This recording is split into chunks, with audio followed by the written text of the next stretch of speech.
जय जिनेंद्र छात्राओं, शुरू करते हैं अध्याय 16 प्रकाश भाग 2। आपने आवर्धक लेंस देखा होगा। उसे छूकर महसूस करो। क्या ये समतल है या वक्र जैसा है? कर्व्ड है क्या? ये बीच में मोटा और किनारे पर पतला होता है। ऐसे लेंस को हम उत्तल यानी कॉन्वेक्स लेंस कहते हैं। ये प्रकाश किरणों को अभिसारित करता है, एक ओर झुका देता है, अतः इसे अभिसारी लेंस भी कहते हैं। और वह लेंस जो बीच में पतला और किनारे पर मोटा होता है उसे अवतल लेंस यानी कॉन्केव लेंस कहते हैं। ये प्रकाश किरणों को अपसारित करता है यानी बाहर की ओर झुकाता है, अतः इसे अपसारी लेंस भी कहते हैं। अच्छा, ये बताओ, क्या आप जानते हो कि लेंस क्या है? वास्तव में दो पृष्ठों से घिरा हुआ कोई पारदर्शी माध्यम जिसका एक या दोनों पृष्ठ गोलीय है, लेंस कहलाता है। समझते हैं। किसी भी लेंस में, चाहे वो उत्तल हो या अवतल, उसमें दो गोलीय पृष्ठ होते हैं। दो गोले का हिस्सा है ये एक। उदाहरण के लिए ये एक उत्तल लेंस है। इसके गोले को बनाने पर ये इस प्रकार दिखेगा, और ये अवतल लेंस है, ये इस प्रकार दिखेगा, जैसा आप देख सकते हो। अब समझ आया ना? प्रत्येक पृष्ठ एक गोले का भाग है। अब कुछ मुख्य शब्दावली जो हमें जानना जरूरी है, जैसे कि मुख्य अक्ष क्या कहलाता है, प्रकाशिक केंद्र क्या कहलाता है, फोकस दूरी, ये सभी क्या है, समझते हैं। पहले बात करते हैं मुख्य अक्ष यानी प्रिंसिपल एक्सिस की। बच्चों, ये लेंस जिस गोले का हिस्सा है, उन दोनों के केंद्र बिंदुओं को एक रेखा से जोड़ो। ये रेखा जो दोनों गोले के केंद्र बिंदुओं को जोड़ती है उसे हम मुख्य अक्ष कहते हैं। ध्यान रहे, ये काल्पनिक होती है ना? अब बात करते हैं प्रकाशिक केंद्र यानी ऑप्टिकल सेंटर की। ये क्या कहलाता है? कि लेंस का केंद्र बिंदु है। इस बिंदु से प्रकाश की किरण बिना किसी विचलन के गुजर जाती है, यानी सीधी चली जाती है। इसे O से दर्शाते हैं। अब बात करते हैं मुख्य फोकस यानी प्रिंसिपल फोकस की। ध्यान से देखो, ये है उत्तल लेंस। इस पर मुख्य अक्ष के समांतर यानी पैरेलली प्रकाश की किरण आपतित होती है। तो ये किरणें लेंस से गुजरने के बाद मुख्य अक्ष के एक बिंदु पर अभिसारित हो जाती हैं, जैसा आप देख रहे हो। इस बिंदु को उत्तल लेंस का मुख्य फोकस कहते हैं। अब अवतल लेंस को देखो। इस पर जब मुख्य अक्ष के समांतर प्रकाश की किरणें आपतित होती हैं, तो ये किरणें लेंस से गुजरने के बाद एक बिंदु से अपसारित होती हुई प्रतीत होती है। देखो, ध्यान रहे, ये अपसारित होती हुई प्रतीत होती है। और जहाँ ये इस बिंदु पर अपसरित होती है, प्रतीत होती है, उस बिंदु को अवतल लेंस का मुख्य फोकस कहते हैं। इसे हम F से दर्शाते हैं। बच्चों, जैसा कि आप जानते हो, एक लेंस दो गोले के बनते हैं। जैसा एक गोलीय पृष्ठ के मुख्य अक्ष ऑप्टिकल केंद्र होते हैं, उसी प्रकार दूसरे पृष्ठ के भी होते हैं। एक लेंस में दो मुख्य फोकस भी होते हैं। इन्हें F1 और F2 से निरूपित किया जाता है। अब बात करते हैं फोकल दूरी की। फोकस दूरी लेंस के मुख्य फोकस और उसके प्रकाशिक केंद्र के बीच की दूरी को हम फोकस दूरी कहते हैं। अब आप समझ गए ना? चलो, इन मुख्य शब्दावली के बाद हम बात करते हैं इन लेंसों में बनने वाले प्रतिबिंब के बारे में। इसे जानने के लिए हम क्रियाकलाप करेंगे और जानेंगे कि उत्तल लेंस में प्रतिबिंब कैसा बनता है और कहाँ बनता है। क्रियाकलाप को करने से पहले यहाँ देखो, ये है उत्तल लेंस O। अब इससे गुजरने वाली अक्ष मुख्य अक्ष कहलाती है, और मुख्य अक्ष पर वह बिंदु जिस पर किरणें अभिसरित होती हैं वह मुख्य फोकस यानी F2 कहलाता है। लेंस के दूसरे पृष्ठ के लिए दूसरी ओर ये F1 है, जैसा आप चित्र में देख रहे हो। F1 और F2 के साथ में इसे निरूपित करते हैं, रिप्रेजेंट करते हैं, दिखाते हैं। तो ये इस प्रकार होता है। अब आप देखकर समझ गए ना बच्चों? अब हम मुख्य फोकस के बराबरी का एक और बिंदु दर्शाते हैं। ये इस प्रकार बनेगा। लेंस के दोनों ओर एक और F1 और F1 की बराबरी दूरी पर 2F1, लेंस के दूसरे ओर F2 और बराबरी दूरी पर 2F2। इतना समझा ना? अब हम क्रियाकलाप शुरू करते हैं। हमने एक लेंस लिया जिसकी फोकस दूरी 20 सेंटीमीटर की है। इसके अनुसार F1 20 सेंटीमीटर पर और 2F1 40 सेंटीमीटर पर होगा। लेंस का केंद्र O से दिखाया है, जो इसका प्रकाशिक केंद्र है। दूसरी ओर फोकस दूरी F2 भी 20 सेंटीमीटर और 2F2 40 सेंटीमीटर पर। अब हम एक एक करके वस्तु की लेंस से कितनी दूरी है और उतनी दूरी पर लेंस कैसा प्रतिबिंब बनाता है और कहाँ बनाता है, ये देखेंगे। वस्तु यहाँ मोमबत्ती है। पहली स्थिति में मानिए कि वस्तु लेंस से बहुत दूर है। इस दूरी को हम अनंत दूरी कहते हैं।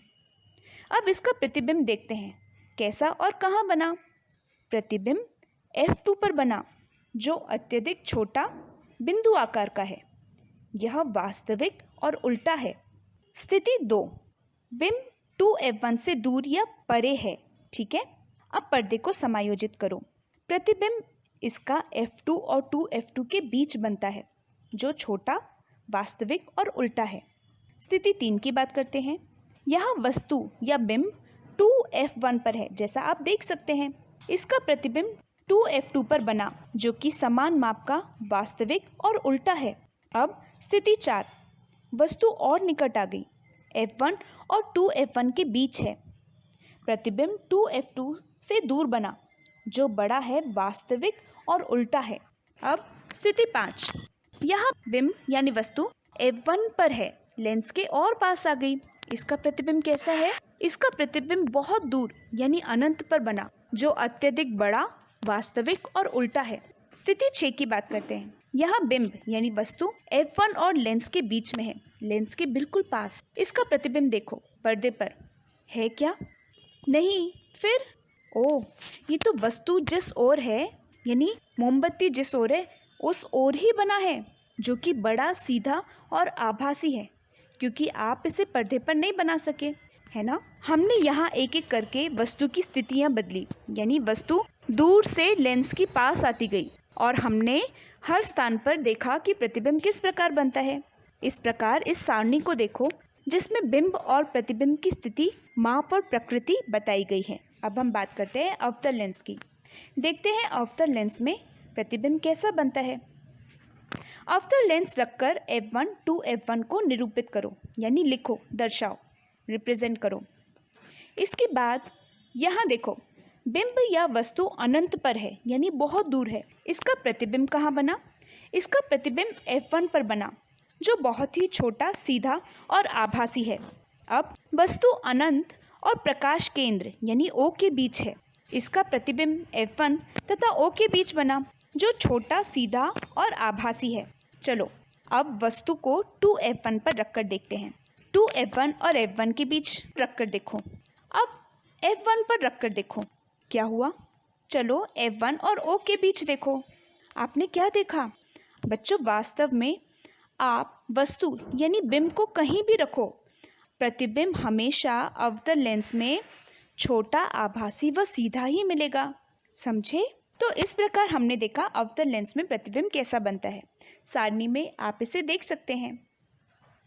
अब लेंस एवं उनमें बनने वाले प्रतिबिंब के बाद हम बात करेंगे प्रकाश के विक्षेपण की, यानी डिस्पर्शन ऑफ लाइट की। देखो, सूर्य की किरणें जब प्रिज्म पर पड़ती है तो इससे परावर्तित प्रकाश अनेक रंगों में विक्षेपित हो जाता है, जैसा आप देख सकते हो। इसे हम प्रकाश का विक्षेपण कहते हैं। यहाँ देखो, इंद्रधनुष में ये एक प्राकृतिक परिघटना है जो विक्षेपण को दर्शाती है। इसे और अच्छे से समझने के लिए आप क्रियाकलाप 16.7 करो और उसका चलचित्र बनाकर हमें भेजो। विक्षेपित हुए रंगों को याद रखने का एक तरीका है, इसे हम विबग्योर के नाम से याद रखते हैं, जिसमें violet, indigo, blue, green, yellow, orange और रेड कलर क्रमशः होते हैं। बच्चों, पिछले भाग में हमने बात की थी कि किसी भी वस्तु को देखने के लिए हमें प्रकाश की आवश्यकता होती है और इसे हम नेत्रों द्वारा देखते हैं। पर बताओ, हमारी आंखों में ऐसा क्या होता है जो हमें देखने में मदद करता है? तो इस प्रकार अब आगे हम बात करेंगे नेत्र की संरचना की। साथ ही हम जानेंगे कि अंधबिंदु क्या है, नेत्र दोष क्या कहलाते हैं, नेत्रों की देखभाल कैसे की जाती है, चाक्षुष विकृति वाले व्यक्ति कैसे पढ़ लिख सकते हैं, और हम जानेंगे कि ब्रेल पद्धति क्या है। बच्चों, क्या आप बता सकते हैं कि हमारे नेत्रों का आकार क्या होता है? हमारे नेत्र लगभग गोलाकार होते हैं। इसकी बाहरी परत, जैसा आप देख सकते हैं, बाहरी आवरण सफ़ेद यानी वाइट होता है। बीच का अग्र मध्यम भाग जो पारदर्शी होता है उसे कॉर्निया या स्वच्छ मंडल कहते हैं। पारदर्शी होने की वजह से ये प्रकाश को हमारी आंखों से गुजरने के लिए मदद करता है। ये आंखों के लिए मजबूत दीवार की तरह होता है। पर इसका आंख में क्या कार्य है? ये नेत्र की आंतरिक भागों की दुर्घटनाओं से रक्षा करता है और साथ ही बाहर के सूक्ष्म कणों को आंखों में जाने से रोकता है। स्वच्छ पटल के पीछे एक गहरे रंग की पेशियां होती है जिसे परितारिका यानी आइरिस कहते हैं। बच्चों, आपने तरह तरह की या अलग अलग रंगों की आंखें देखी है। किसी की नीली, किसी की भूरी होती है ना? ये क्यों होता है? ये रंग परितारिका की वजह से यानी आइरिस की वजह से होता है। इसकी वजह से हमें आंखें भिन्न भिन्न रंग की दिखाई देती है। उदाहरण के लिए मान लीजिए किसी व्यक्ति की आंख लाल हो तो उसकी परितारिका कैसी होगी? लाल रंग की होगी। सोचने में हैरानी है ना? तो अब आप ध्यान से देखो, परितारिका के बीच एक छोटा सा काला बिंदु होता है जिसे हम पुतली यानी प्यूपिल कहते हैं। ये एक द्वार की तरह काम करता है जिससे प्रकाश अंदर की ओर प्रवेश करता है। परितारिका वास्तव में एक कैमरे की शटर की तरह कार्य करती है।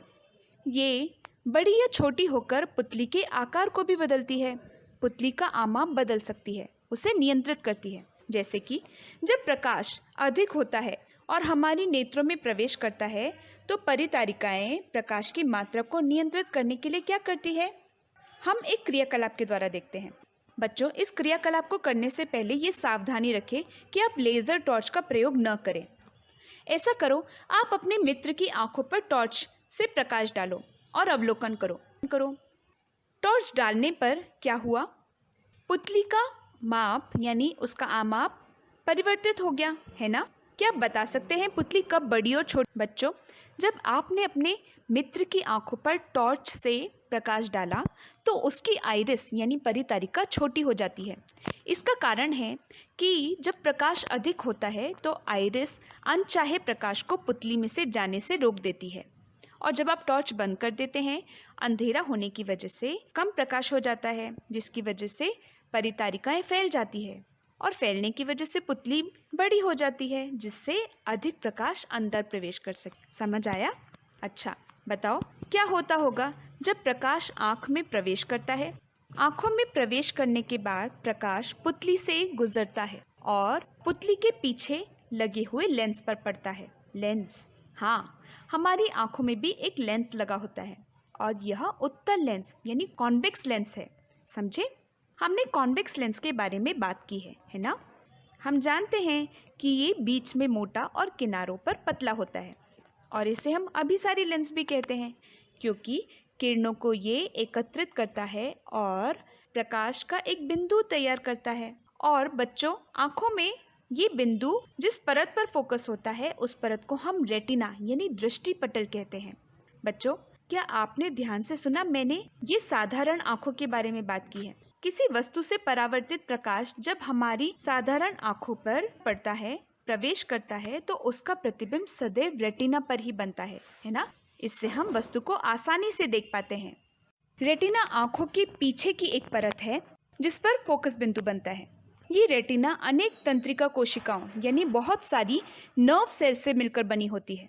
छात्राओं, हमारी आँखों में तंत्रिका कोशिकाएं यानी नर्व सेल्स दो प्रकार की होती हैं। पहली है शंकु यानी कोन्स। ये तीव्र प्रकाश के लिए सुग्राही होती है, सेंसिटिव होती है, यानी ज्यादा प्रकाश को ग्रहण करती है। और दूसरी होती है शलाकाएं जिसे हम रॉड्स कहते हैं। ये मंद प्रकाश यानी कम प्रकाश के लिए सुग्राही होती है, कम प्रकाश को ग्रहण करती है। समझ आया ना? चलो आगे समझते हैं। रेटिना पर बने प्रतिबिंब का संदेश या एहसास मस्तिष्क तक पहुंचाने का कार्य कौन करता है?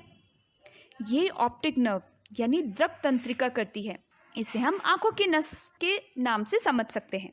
बच्चों, दृक तंत्रिका यानी ऑप्टिक नर्व जहाँ पर रेटिना से मिलती है उसे संधि स्थल कहते हैं, यानी ये वो स्थान है जहाँ पर रेटिना ऑप्टिक नर्व से जुड़ती है। यहाँ पर कोई भी तंत्रिका कोशिका नहीं होती। देखो, तंत्रिका कोशिका क्या करती है? ये मंद और तीव्र प्रकाश को ग्रहण करती है। अब जब तंत्रिका कोशिका यानी नर्व सेल्स नहीं होगी तो क्या होगा? ये किसी भी प्रकार के प्रकाश को ग्रहण नहीं करती। समझा? और ये बिंदु जहाँ कोई भी तंत्रिका कोशिका नर्व सेल्स नहीं होते या जहाँ पर रेटिना ऑप्टिक नर्व से जुड़ती है, उस बिंदु को हम अंध बिंदु यानी ब्लाइंड स्पॉट कहते हैं। ये रेटिना पर होता है जहाँ प्रकाश आपतित होने पर भी हमें कोई प्रतिबिंब दिखाई नहीं देता, है ना।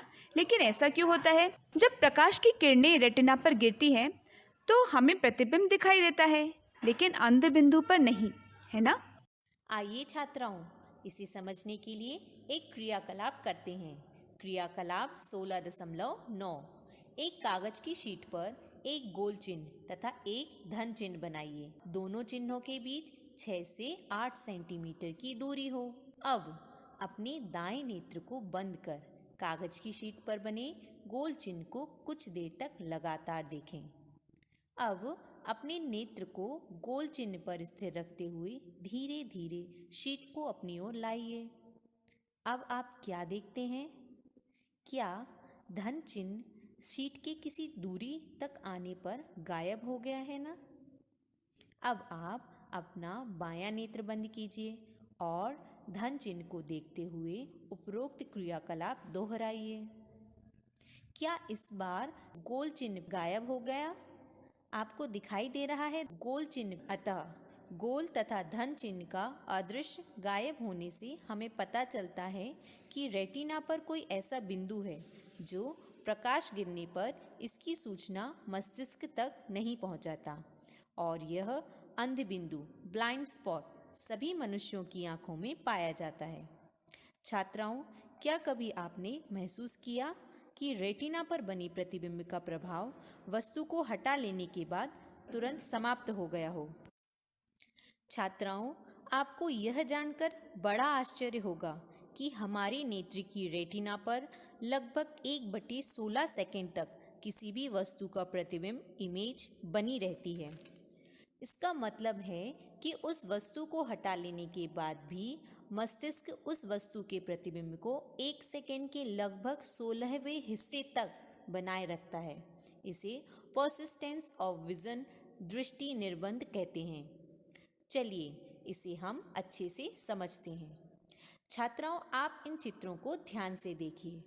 पहला, दूसरा, तीसरा, चौथा, ऐसी कई अलग अलग तस्वीरें हैं। अब इन तस्वीरों को एक एक सेकंड में देखते हैं। ये कैसी दिख रही हैं? हमें अभी भी स्पष्ट समझ आ रहा है कि हम चित्र देख रहे हैं। अब इन चित्रों को थोड़ा तेजी से 12 चित्र प्रति सेकंड की दर से देखते हैं। अब आपको क्या लगता है? अब आप इन चित्रों को 24 चित्र प्रति सेकंड की दर से देखिए। अब आपको क्या लगता है? लग रहा है ना कोई चलचित्र या वीडियो चल रहा हो? तो छात्राओं, जब तस्वीरों को 16 चित्र प्रति सेकंड से अधिक तेजी से चलाया जाता है तो आंखें वस्तु के चित्र को हिलते हुए महसूस करती हैं। छात्राओं, आप जो मूवीज़ देखते हैं उसमें भी इसी गुण, इसी प्रॉपर्टी का उपयोग किया जाता है, जिसे हम पर्सिस्टेंस ऑफ विजन कहते हैं। आमतौर पर 24 चित्र प्रति सेकंड से दिखाए जाते हैं, लेकिन आजकल यह 48 चित्र प्रति सेकंड हो गया है। छात्राओं, आप इसी तरह का एक क्रियाकलाप कीजिए, क्रियाकलाप 16.10, और इसका चलचित्र बनाकर हमें भेजिए। छात्राओं, क्या आप जानते हैं जंतुओं के नेत्र विभिन्न आकृतियों के होते हैं।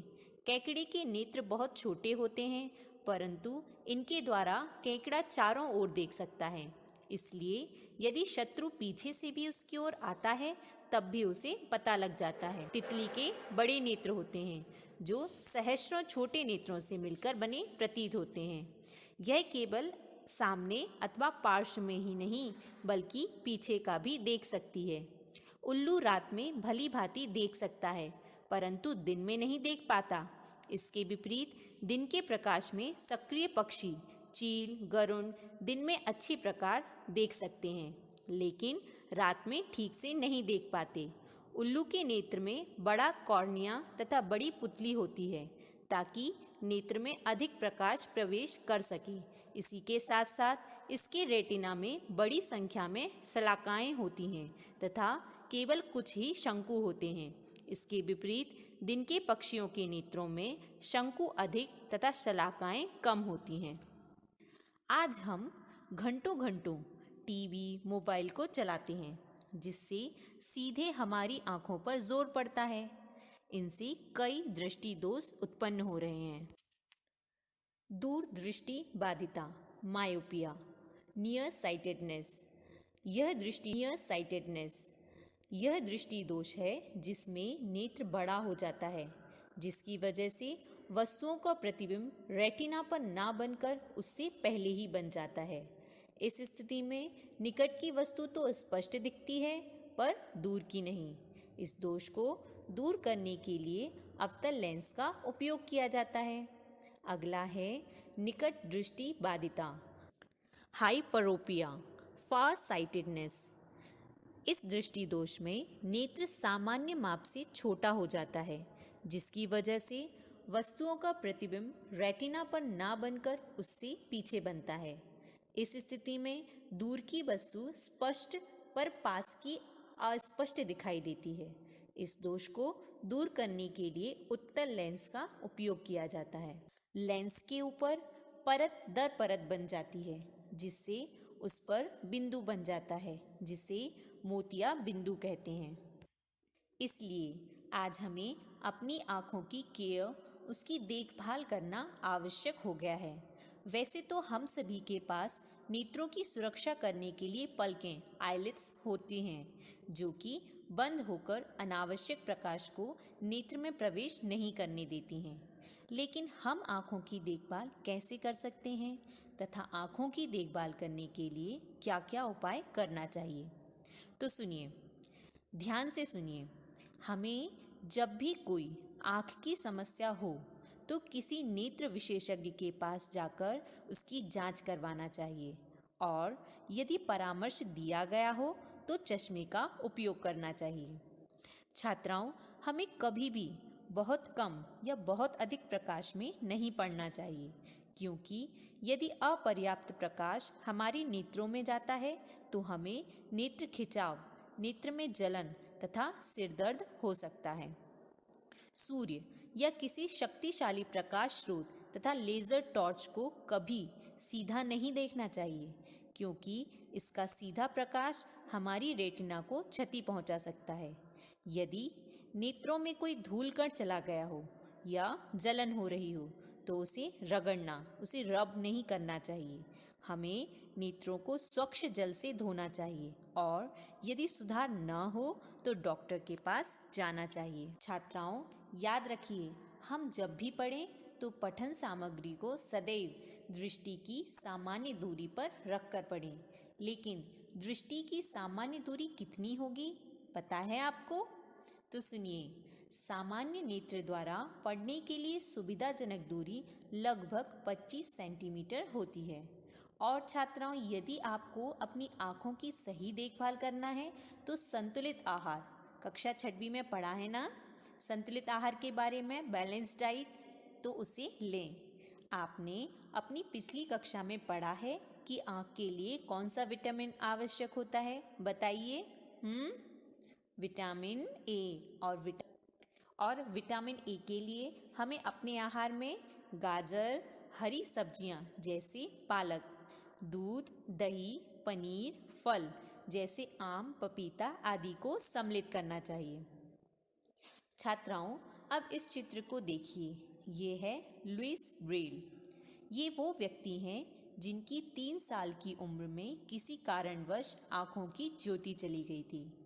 चूँकि ये बहुत ही होशियार और जिज्ञासु थे, इसलिए उन्होंने अपनी पढ़ाई को जारी रखा और एक इंटरेस्टिंग सिस्टम का आविष्कार किया, जिसे हम ब्रेल सिस्टम कहते हैं। ब्रेल सिस्टम ब्रेल पद्धति के नाम से भी जानते हैं। सन 1932 में इस पद्धति को अपनाया गया। यह पद्धति आज उन लोगों को पढ़ने में सहायक होती है जो चाक्षुष विकृति, विजुअली इम्पेयर्डनेस के शिकार होते हैं, जिन्हें स्पष्ट दिखाई नहीं देता। इस पद्धति में विभिन्न भाषाओं के ब्रेल कोड बनाए गए हैं, जिनकी सहायता से चाक्षुष विकृति वाले छात्राओं को अध्ययन कराया जाता है। इस ब्रेल पद्धति में 63 बिंदुकृत पैटर्न, डॉट पैटर्न्स होते हैं। चलिए हम एक बिंदुकृत पैटर्न को देखते हैं। इसमें बिंदुओं को ऊर्ध्वाधर पंक्तियों के 2 कक्षों में व्यवस्थित अरेंज किया गया है और प्रत्येक पंक्ति में 3 बिंदु होते हैं। ऐसे कई बिंदुकित पैटर्न को ब्रेल शीट पर उभारा जाता है, जिससे चाक्षुष विकृति वाले व्यक्ति इन्हें छूकर शब्दों की पहचान कर सकते हैं। प्रत्येक बिंदुकित पैटर्न पर एक अक्षर अ लेटर, अक्षरों के समुच्चय कॉम्बिनेशन ऑफ लेटर्स, एक सामान्य शब्द अ कॉमन वर्ड या फिर एक व्याकरणिक चिन्ह अ ग्रामेटिकल साइन को प्रदर्शित करते हैं। छात्राओं इसे देखिए, ये हैं हिंदी वर्णमाला के कुछ अक्षर व शब्द, जिन्हें स्पर्श कर चाक्षुष विकृति वाला व्यक्ति पहले अक्षरों को सीखता है और फिर अक्षरों का संयोजन कर शब्द बनाता है। छात्राओं, यह ब्रेल पद्धति स्पर्श से पहचान कराने पर निर्भर होती है। इन ब्रेल पैटर्न को हाथ या मशीन से तैयार किया जा सकता है, लेकिन आजकल टाइपराइटर जैसी युक्तियों का उपयोग किया जाने लगा है। छात्राओं, आपने महान गायक श्री रविंद्र जैन को तो सुना ही होगा। ये जन्म से ही पूर्णतया चाक्षुष विकृति वाले थे, लेकिन इन्होंने गीतकार संगीतकार के रूप में अपनी श्रेष्ठता को दर्शाया और इलाहाबाद में संगीत प्रभाकर की उपाधि प्राप्त की। और सुनिए, माननीय श्री लाल कृष्ण आडवाणी जी स्वयं चाक्षुष विकृति वाले थे। उन्होंने भारत में विकलांगों के पुनर्वास तथा विशिष्ट शिक्षा के लिए एक संस्था की स्थापना की। आइए हम अमेरिका की एक लेखिका एवं प्राध्यापिका हेलन ए केलर से मिलते हैं, जिन्होंने 18 महीने की आयु में अपनी दृष्टि खो दी थी, लेकिन इनके संकल्प तथा साहस के कारण इन्होंने एक विश्वविद्यालय से स्नातक की उपाधि ग्रहण की और अनेक पुस्तकें लिखी। छात्राओं, इस भाग में हमने सीखा लेंस क्या है, लेंस के प्रकार व उनमें बनने वाली प्रतिबिंबों की स्थितियां,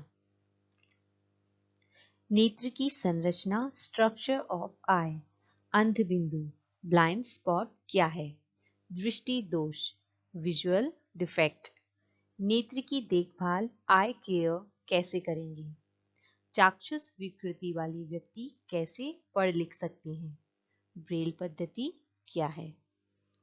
जय जिनेंद्र छात्राओं।